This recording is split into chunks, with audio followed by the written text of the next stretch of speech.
فسبحان ربك رب العزة عما يصفون وسلام على المرسلين والحمد لله رب العالمين. الفاتحة.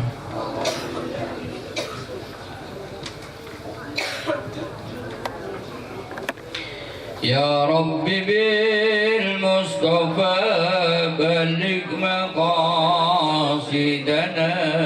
واغفر لنا ما مضى يا واسع الكرم. 3 Ahad yang lalu, insya Allah kita tiga Ahad yang lalu kita membahas tentang sabar, akan ujian Allah, akan apa yang dihadapi dalam kehidupan sehari-hari. Sabar, kalau tidak salah kemarin Ustadz menyampaikan wong sabar iku rusak durungi winarah, insya Allah begitu. Kemudian yang berikutnya, minggu berikutnya kita telah membahas tentang sholat, bagaimana sholat yang khusyuk. Sholat yang khusyuk apa yang bolak-balik takbiratul ihram atau yang bagaimana, itu sudah kita bahas minggu yang lalu. Kemudian yang kemarin, minggu yang kemarin itu tentang sikap dan mental. Hari ini bagaimanakah dampak dari semuanya itu, dari 3 kali pertemuan itu, efek sampingnya atau dampaknya. Yang sabar kemudian sholatnya khusyuk termasuk dzikir di dalamnya, dan juga mempunyai sikap mental yang sesuai dituntut dengan Al-Quran, maka sekarang ini akan diramu oleh beliaunya dampaknya nanti bagaimana. Untuk itu mengawali, mengantarkan kajian kita akan pagi ini, maka akan dibacakan ayat suci Al-Quran, mengambil surat Al-Baqarah ayat 1-5 yang akan disampaikan oleh adik Fantasik. Monggo adik. Dalikal kitabu la raiba fihi hudan lil muttaqin.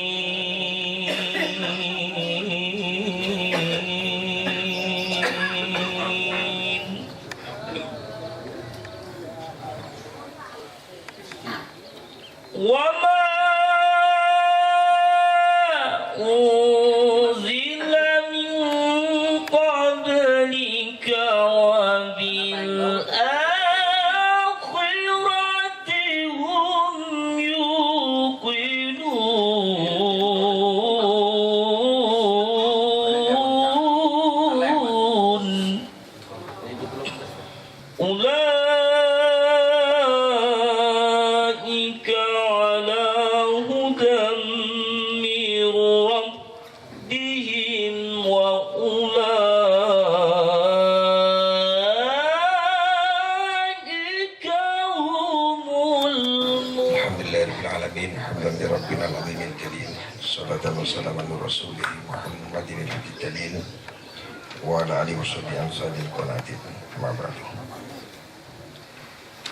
Para jamaah rahmati Allah,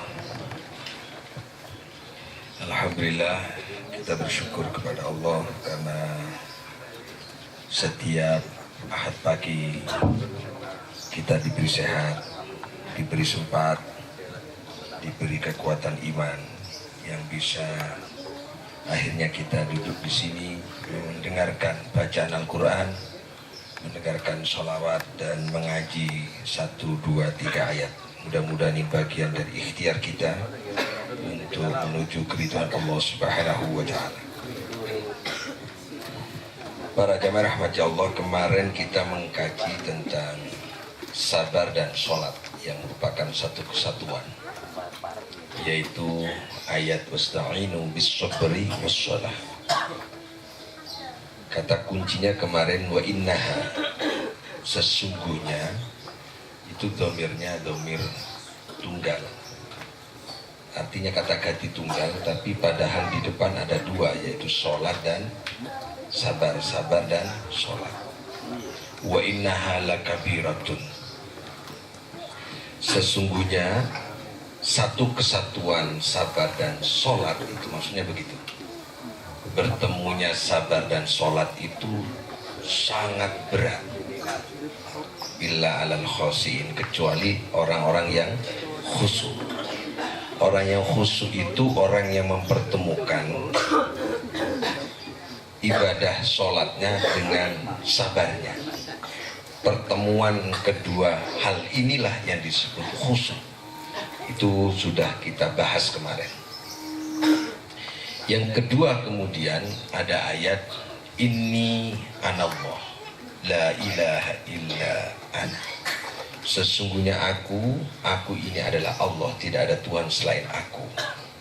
Fa'budni, maka beribadalah engkau kepadaku. Aqimis sholah li dzikri. Aqimis sholah li dzikri. Dirikanlah sholat karena untuk mengingat Allah Subhanahu wa ta'ala. Yang satu khusyuk, yang satu ingat atau dzikir. Sholat itu adalah dzikir kepada Allah. Ada lagi sholat itu adalah doa.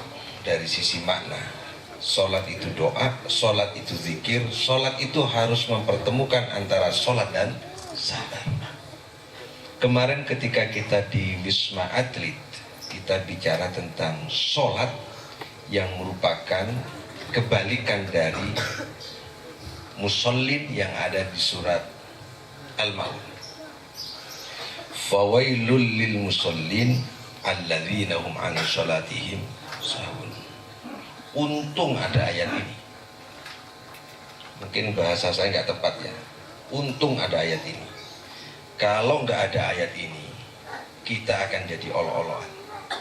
Kenapa? Sebab karena banyak orang yang sholat, ternyata sikap mental dan perbuatannya tidak sesuai yang diharapkan.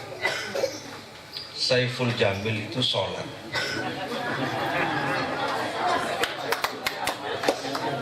Jadi kok terus tepuk tangan ini.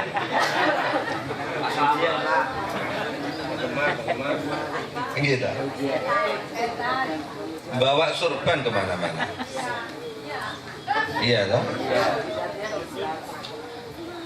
Tapi ternyata kepribadiannya tidak tercermin sebagaimana yang diharapkan oleh agama. Padahal banyak hadis yang menyatakan besok di hari akhir itu yang ditanya pertama kali adalah sholatnya.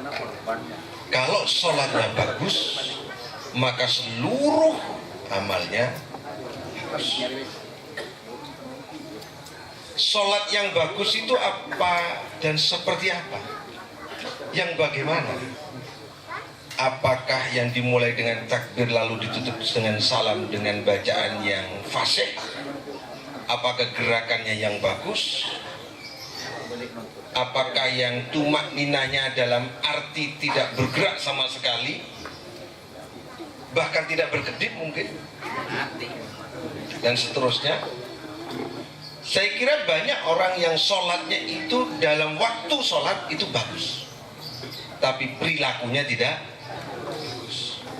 Akhirnya Allah menempatkan ayat ini, fawailul lil musallin. Celakalah orang-orang yang sholat. Siapa mereka? Alladzina hum an sholatihim sahun. Yaitu orang-orang yang lalai dengan sholatnya.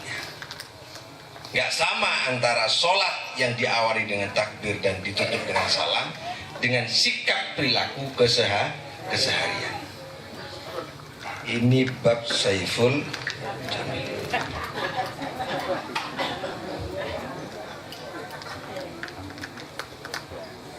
Kenapa? Sebab karena di situ ada simbol Islam.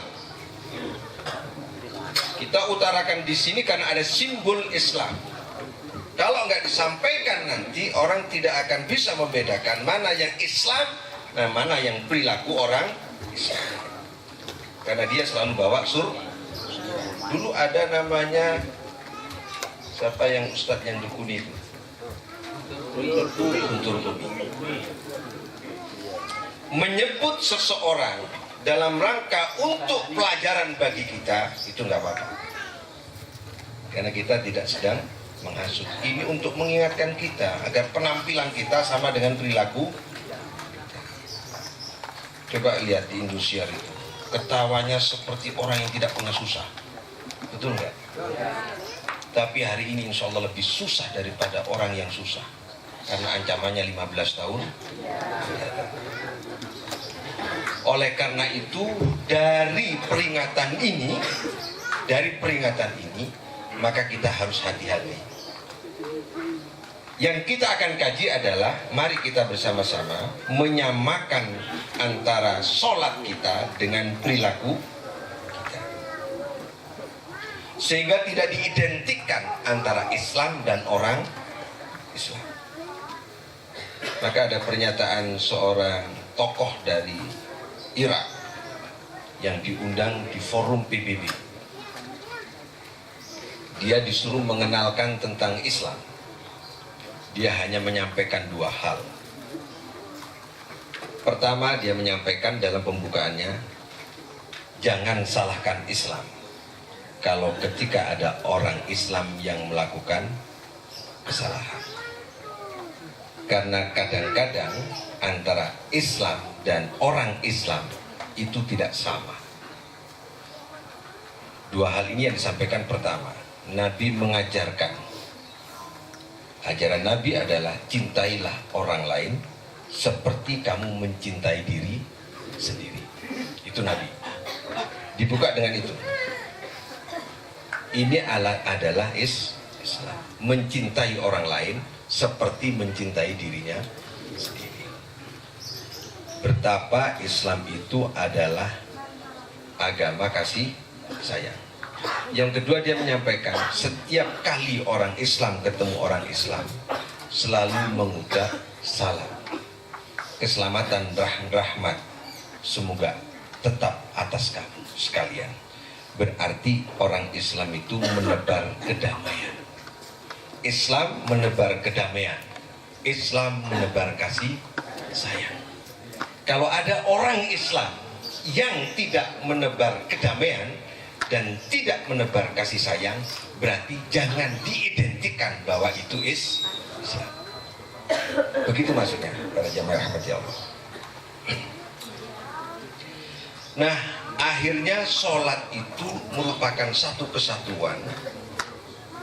Hadirnya jiwa, hadirnya pikiran, hadirnya sikap dan perilaku dalam kehidupan sehari-hari. Ayat yang kemarin di surat Al-Ma'arij kita bahas itu, mulai dari ayat 20 sampai 30 sekian, itu tidak menyebutkan sama sekali kalau sholat itu ibadah menyembah Allah. Saya ulangi, di surat Al-Ma'arij ayat 19, 20, 21, 22, 23 dan seterusnya, itu tidak ada satu kalimat yang menunjukkan bahwa sholat itu ibadah menyembah Allah.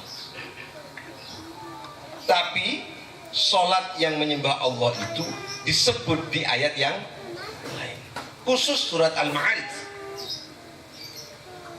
Di surat yang lain, sholat itu disebut zikir kepada Allah, ingat kepada Allah. Apa yang ada di surat Al-Ma'arij? Kenapa dipisah antara ibadah dan sholat? Ibadah dan sholat. Ini bukan hal mudah untuk menyampaikan. Irka'u, usjudu, u'budu, rabbakum, waf'alul khaira. Kemarin sudah kita bahas. Rukuk sujud itu sholat. Rukuk sujud itu sholat. Terus kemudian u'budu ibadah. Dipisah kalimatnya. Untuk menunjukkan bahwa sholat itu bagian dari ibadah. Bagian dari ibadah. Masih banyak ibadah-ibadah yang lain, termasuk puasa, zakat dan seterusnya. Oleh karena itu kadang sholat itu dipisah dengan kata ibadah. Isi dari sholat itu ibadah, tapi sesungguhnya sholat itu di surat Al-Ma'arij disebutkan begini, yang kemarin, alladzina hum ala sholatihim daimun. Orang-orang yang sholat adalah orang-orang yang disiplin, orang-orang yang menepati waktu, orang-orang yang konsisten. Berarti berupa apa ini? Sikap mental. alladzina fi amwalihim haqqun ma'lumun lis-sa'ili wal mahrum. Orang yang memiliki kesadaran tinggi bahwa segala yang dimilikinya itu adalah sebagian milik orang lain, ada hak orang lain. Berarti kita tidak boleh mengatakan sepenuhnya ini hak saya. Sikap mental juga. Ini menyangkut sebuah sikap sosial. Dan ini hubungan dengan orang ini. Hubungan dengan pribadi. Alladzina yusaddiquna biyaumiddin. Orang-orang yang sholat itu adalah orang-orang yang punya orientasi membenarkan akhirat, membenarkan hari pembalasan. Tidak diberhenti di sekarang ini, berpikirnya jauh ke depan, jauh ke depan, keselamatan akhirat. Berarti bicara tentang apa lagi? Sikap mental. Kalau begitu dan seterusnya, di surat Al-Ma'arij ini urian tentang sholat itu bicara tentang sikap mental seorang yang melakukan sholat. Berarti sholat itu tidak cukup khusyuk saat sholat, tapi juga harus khusyuk di luar sholat. Bagus dalam sholatnya, tapi juga harus bagus di luar sholat. Karena ternyata sholat itu tidak hanya diawali dengan takbir dan salam saat sholat, tapi harus diawali dengan takbir dan salam saat kita melakukan seluruh aktivitas. Filosofinya sekarang Allahu Akbar kabira walhamdulillahi katsira. Ini sebagai pembuka sholat, tetapi ini harus menjadi sebagai pintu pembuka sikap hidup kita sehari-hari. Contoh, kita ketemu dengan orang lain, harus ada pernyataan Allahu Akbar, Allahu Akbar, Allah Maha Besar, kabiro, sebesar-besarnya, nggak ada yang lebih besar. Pak Nur Hariri mana? Pak Nur, coba sini Pak Nur. Nah, coba sini, kasih contoh ini. Ini Allahu Akbar.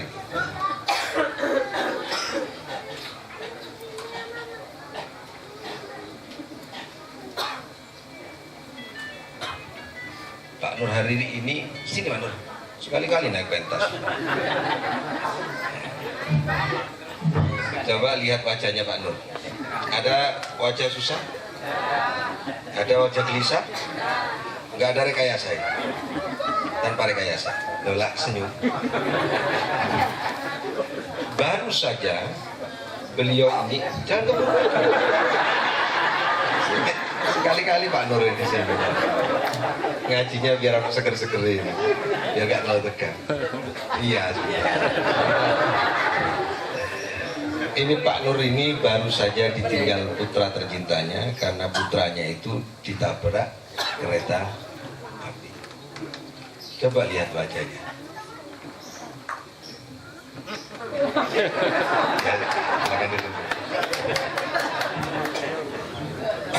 Mampukah kita seperti Pak Nur Hariri? Beliau mengatakan, anak saya milik Allah, sekarang diambil dengan caranya Allah. Ya sudah, saya serahkan sama Allahu Akbar. Mudah-mudahan sholatnya Pak Nur dengan praktek sholatnya sama. Ya begini sikap mental itu maksudnya. Kata Pak Nur, sekarang diambil, besok pun akan, sekarang berpisah, besok pun tetap akan. Itu hanya masalah waktu. Sikap Allah. Jadi sholat itu harus dipraktekkan dalam kesehari-harian. Tidak hanya dibuka waktu takbir, waktu sholat saja, tapi dalam setiap hidup sehari-hari. Allahu Akbar, Allahu Akbar. Ini yang dimaksud sikap mental. Menyatu diri kita dengan Allah Subhanahu wa Ta'ala. Bapak Ibu yang saya hormati, inilah kalau kita melihat orang yang sholatnya baik, harusnya sikap kehidupan sehari-harinya bagus, sehingga kita tidak terkejut ketika ada orang pakai surban, ketika ada orang yang taat sholatnya ternyata perilakunya menyimpang. bisa kemungkinan dua hal.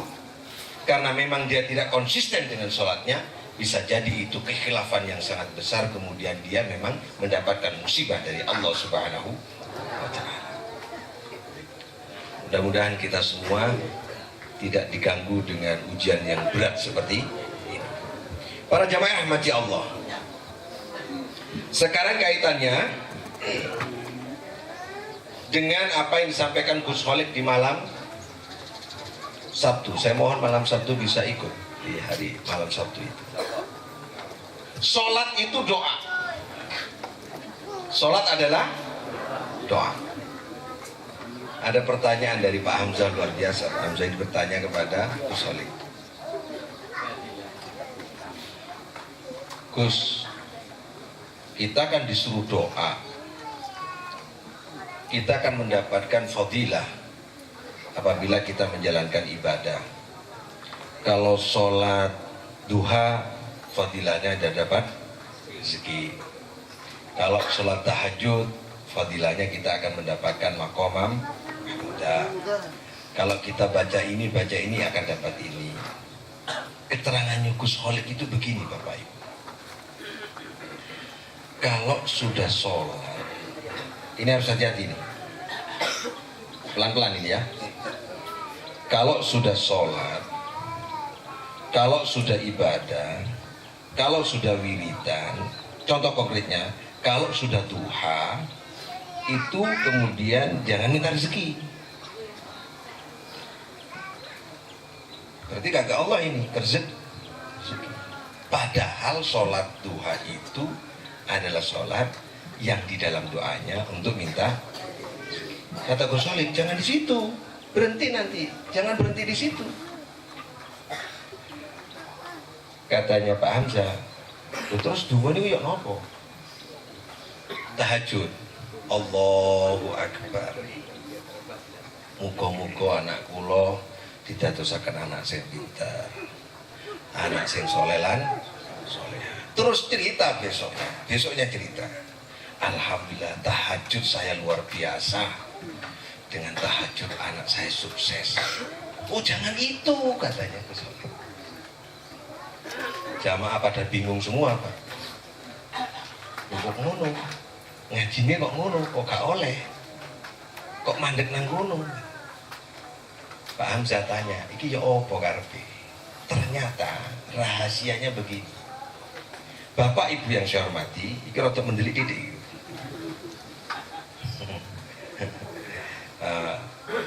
Jadi orang sholat, orang ibadah, orang doa itu apabila ada iming-iming ganjaran, iming-iming surga, itu adalah motivasi untuk mencapai taat kepada Allah. Kenapa kamu diberi iming-iming rezeki kalau sholat duha? Agar kamu ingat sama Allah, akhirnya sholat lirik, agar ingat sama Allah, agar taat sama Allah. Kenapa kita ditakut-takuti, khauf, ditakut-takuti dengan neraka dan diiming-iming surga? Agar kita rojak dan khauf bahwa kalau kita melakukan kesalahan adalah neraka, kalau melakukan kebaikan adalah surga. Tujuannya apa? Taat sama Allah. Bisa diterima? Agar ada raja, agar ada harapan, agar ada khauf, agar ada rasa takut kita kepada apa yang diancam oleh Allah dan berharap apa yang akan diberikan oleh Allah, agar kita taat sama Allah. Berarti tujuannya iming-iming tadi itu apa? Taat. Tujuannya toh? Setelah taat tujuannya lillahi ta'ala. Inna sholati wa nusuki wa mahyaya wa mamati lillah. Ujung dari ibadah ini adalah lillah. Ujung dari ibadah ini adalah lillah. Berarti yang lain itu hanya merupakan motivasi penyemangat kita untuk mencapai lillah. Kalau lillah berarti Allahu Akbar. Allahu Akbar. Kalau lillah berarti Allahu Akbar. Berarti nggak salah kita ini minta rezeki, nggak salah kita ini minta agar dibebaskan dari api neraka, tapi tujuan semua itu harus lillah. Bisa terima ya? Jangan berhenti di rezeki. Kalau berhenti di rezeki gini, ketika kita berdoa kepada Allah gak diberi rezeki terus marah. Ya apa karepe Allah kok gak dikei ya? Betul nggak? Banyak putus asa nggak? Dulu pernah di sini ada seorang hakim pernah bercerita punya teman dimutasi dari Jakarta ke tempat pelosok. Orangnya taat sekali dan sudah pernah haji. Sekarang sudah tidak lagi sholat lagi karena ternyata dipindah ke tempat pelosok. Allah tidak adil. Kenapa? Karena dia duhanya tekun.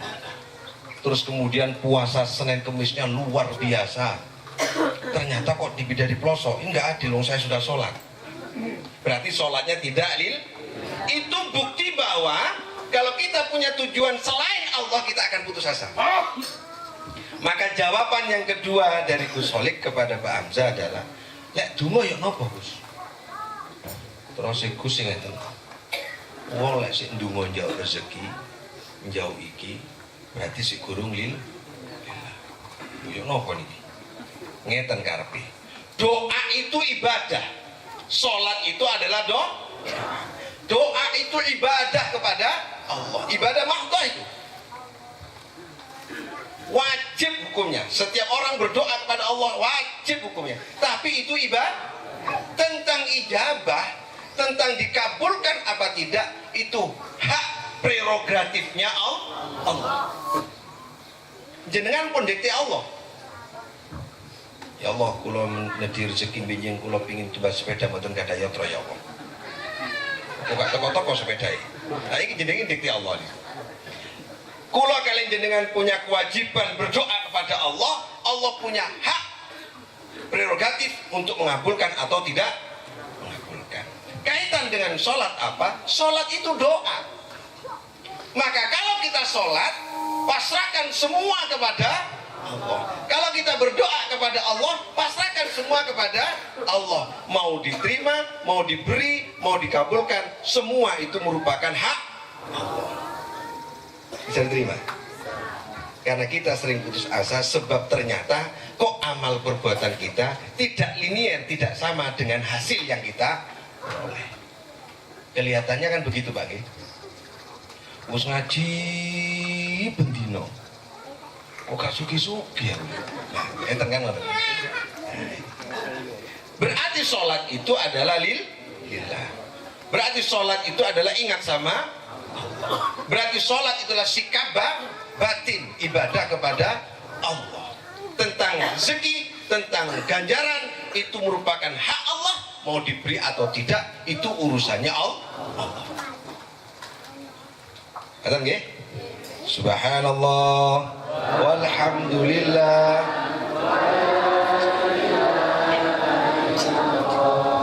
wallahu akbar. Subhanallah walhamdulillah wa la ilaha illallah.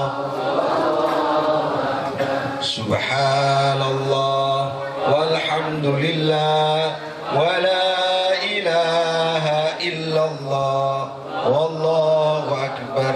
Para jamaah rahmati Allah, itu kesimpulan pengajian yang kemarin. Sehingga mari kita perbaiki sholat kita, tidak hanya memperbaiki syarat-syarat di dalam sholat, juga harus memperbaiki syarat-syarat di luar sholat. Resum, sholat itu perintah yang datangnya setelah 13 tahun Nabi berada di Mekah. Di Mekah itu waktu pertama kali Nabi sebagai seorang Rasul menyampaikan tentang risalah ajaran Allah Subhanahu wa Ta'ala, belum ada sholat. Apa yang dibangun pertama kali? Sikap mental. Yang dibangun pertama kali adalah akhlak. Yang dibangun pertama kali adalah kepribadian.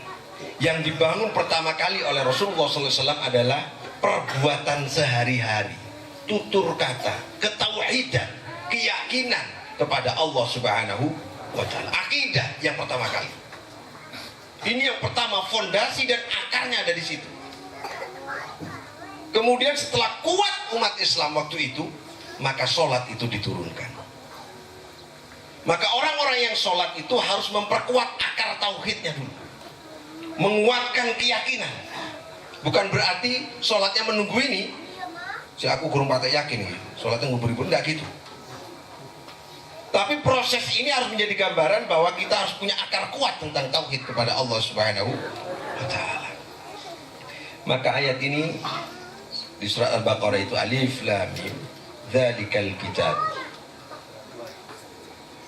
utawi iki kitab iku la raiba, ora ana kemamangan iku maujud fihi ing dalam kitab. Sikap orang yang sholat itu harus sudah tidak memiliki kemamangan kepada Al-Qur'an. Hudal lil muttaqin, lan dadi pituduh lil muttaqin, kadue wong kang padha takwa kabeh. Siapa orang muttaqin? Alladzina, utawi wong-wong kang muttaqin iku yu'minuna bil ghaibi. Yu'minuna percaya, iman sapa alladzina bil ghaibi kelawan sama, kelawan ghaib. Wa yuqimunas shalah,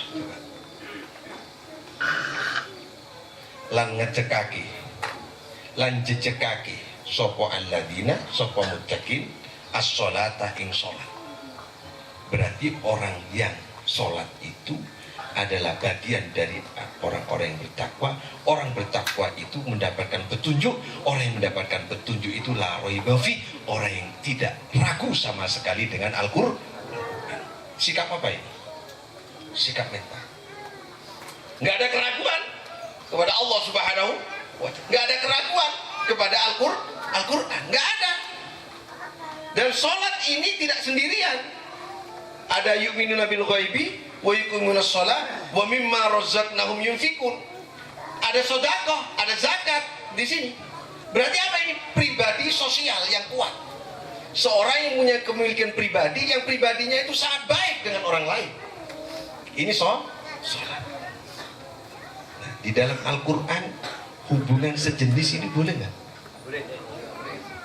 Zina boleh nggak?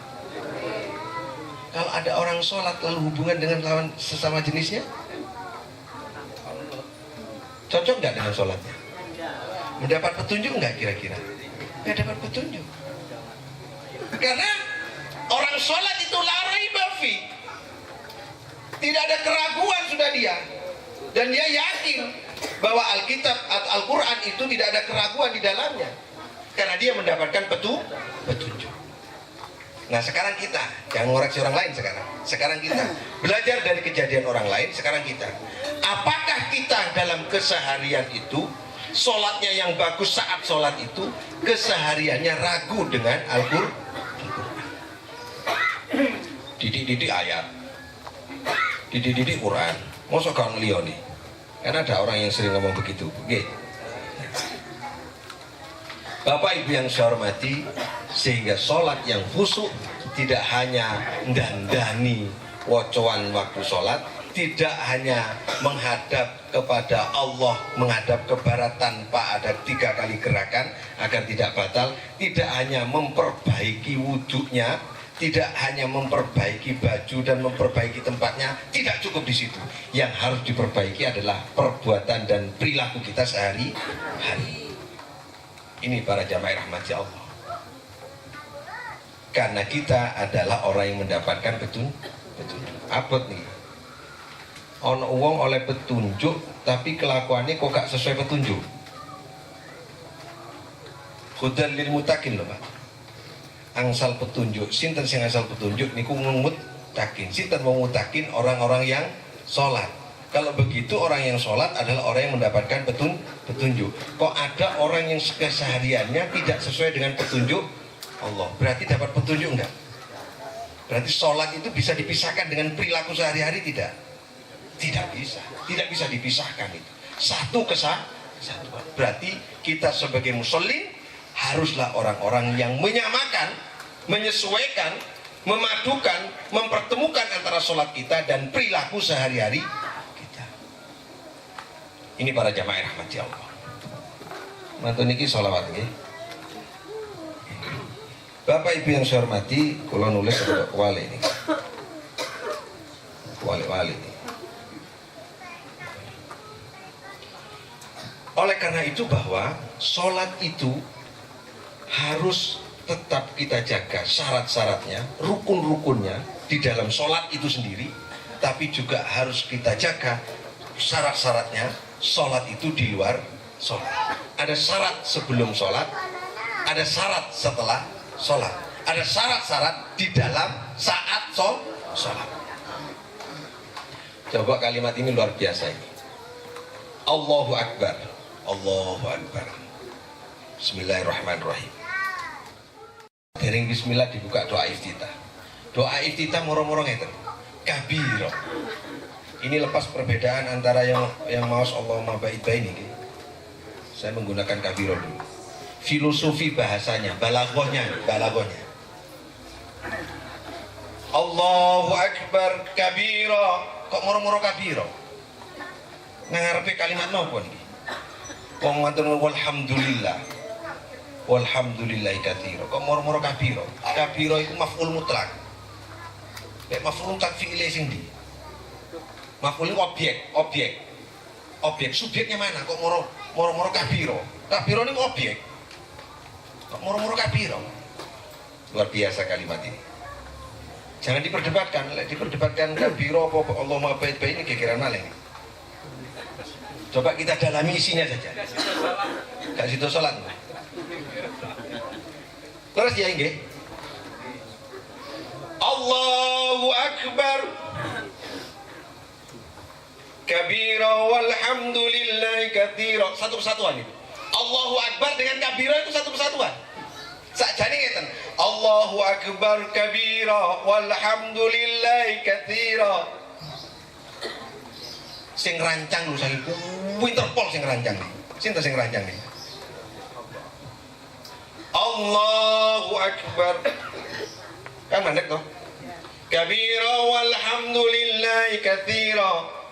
Padahal sejatine doa iftitah ini Allahu Akbar kabira walhamdulillahi katsira. Niki mboten Allahu Akbar kayak buka salat.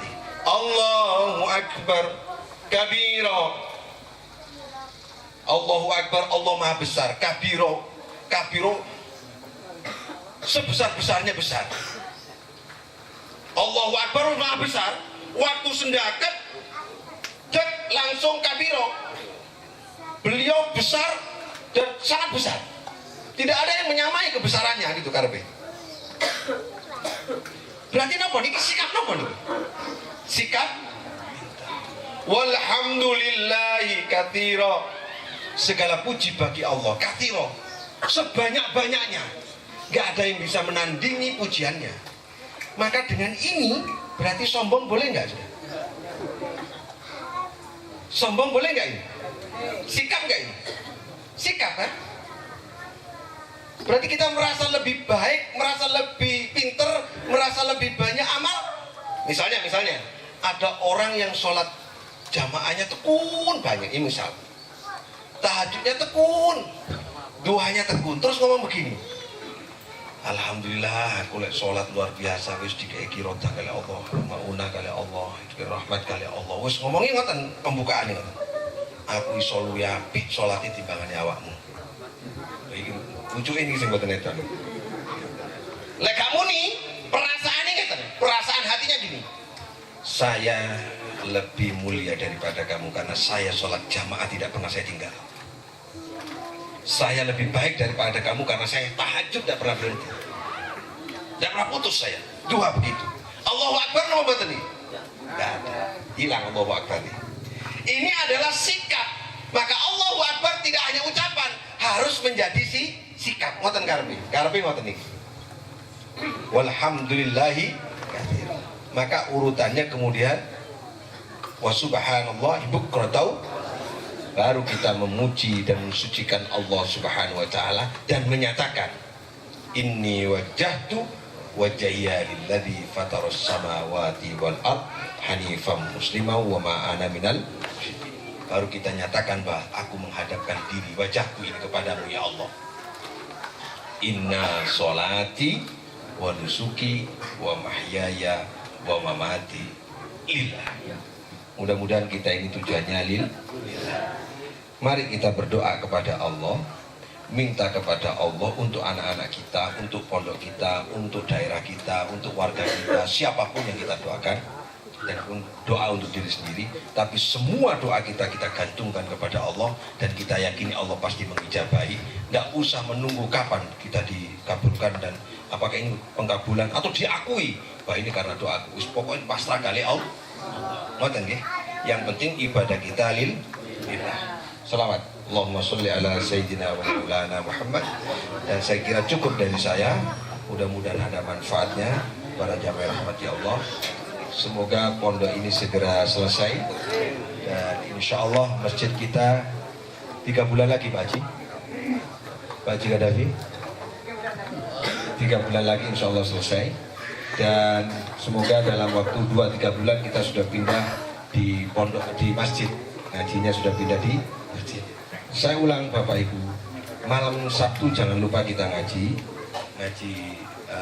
kitab hikam dijelaskan oleh Gus Solik. Hari Sabtunya sore kita ngaji fikih dengan penjelasan Nahwu Shorof oleh Gus Zubaidi. Ya, saya kira demikian. Allahumma sholli ala Muhammad. Siap-siap. Wallahul muwaffiq ila thoriq. Assalamualaikum warahmatullahi wabarakatuh.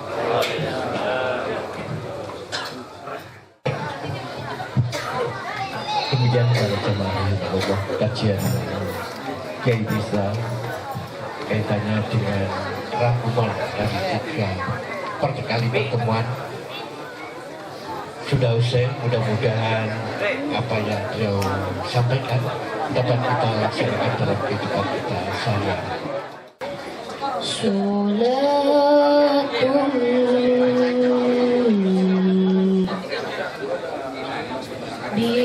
Bisalamil mubin linuqati ta'ini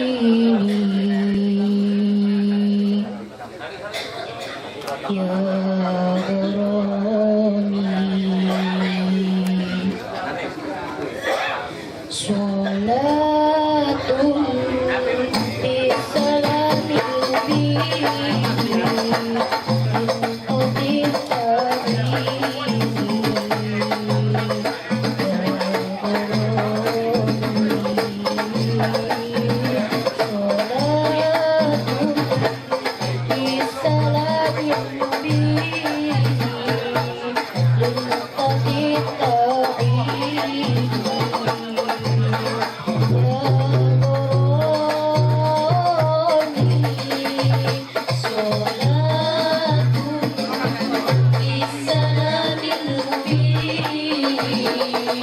linuqati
Bisalamil mubin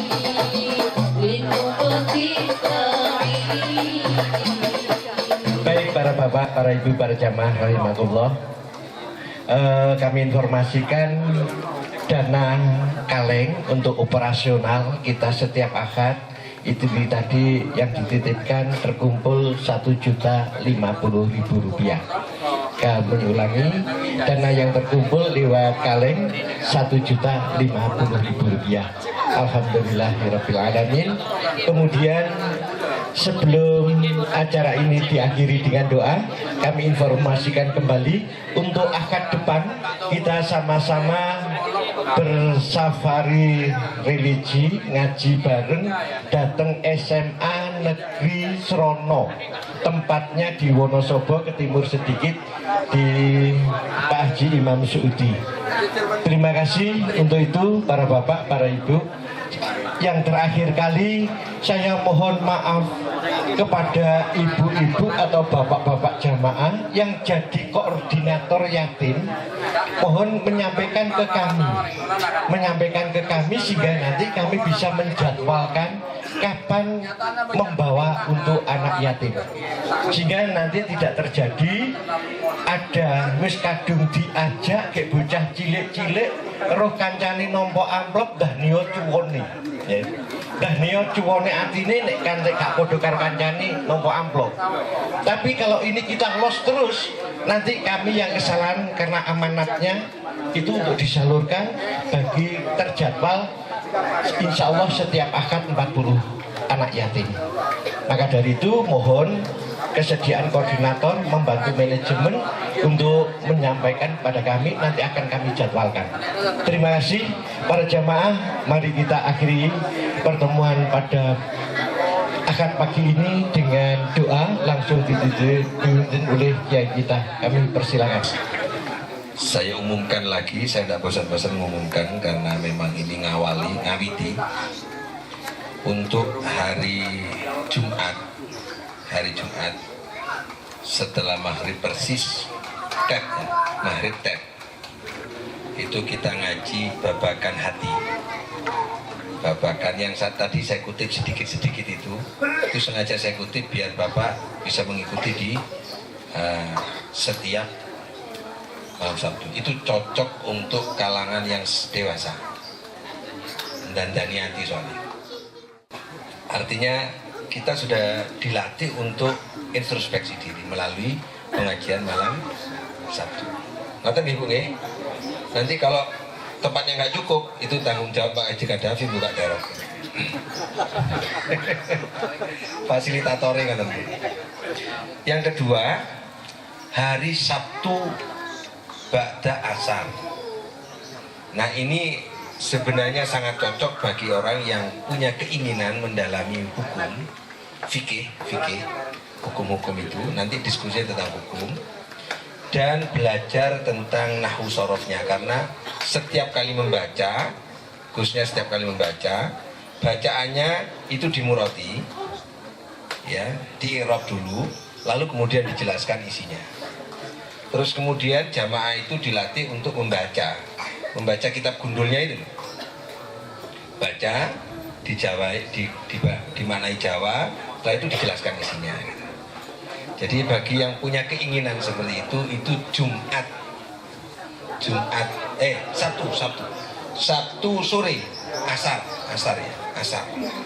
Nanti kitabnya bertingkat. Yang pertama pakai terjemah dulu, berterjemah Jawa, kemudian dapat 1, 2, 3 bulan sudah mulai bisa, nanti kitabnya akan berganti kitab gundul, tapi terus dibimbing terus gitu ya. Kalau yang malam Sabtu kitabnya yang jamaah pakai terjemah, ustadznya pakai kitab gundul, tidak dijelaskan i'rabul kalimatnya, tapi langsung isi dan maksud serta uraian dari susunan kalam itu tadi. Oleh karena itu saya mohon Bapak Ibu bisa mengikuti.